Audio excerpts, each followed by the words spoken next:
Одете и живеете по кафулињата и ништо повеќе. Оваа теорија е моменталната состојба на македонскиот студент изгубен во пазарната политика на Република Македонија, велат од Европското движење на Македонија, имајќи го предвид пасивизмот на студентите во земјава кои немаат многу помош на релацијата трансфер од училиште до работното место. 15% од студентите се мобилни, студираат од едно до друго место, а се разбира и различни други манифестации со цел да се збогати социјалниот живот на студентите.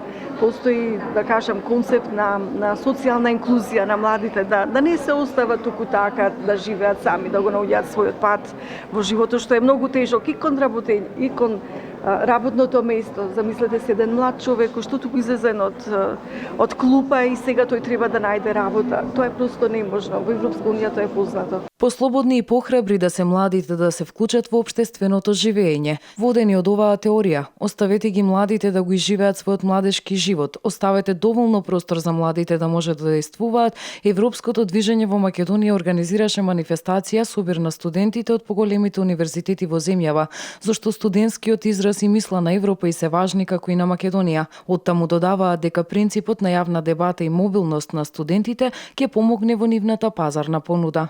Европската унија промовира еден концепт за млади кој што се нарекува мобилни млади, да се движат тие низ европскиот простор, да можат да соработуваат со нивните пријатели, со нивните врсници од другите универзитети, она подвижност да се студира една година на еден универзитет, друга година на друг. Тоа е навистина убав концепт зашто дава можност да се приближат луѓето, а кога луѓето се блиски, кога ќе ги спознаете, тие тогаш стануваат пријатели. Јавната дебата на студентите во Европа е само една од практиките за поголема социјална инклузија на оваа таргет група од општеството.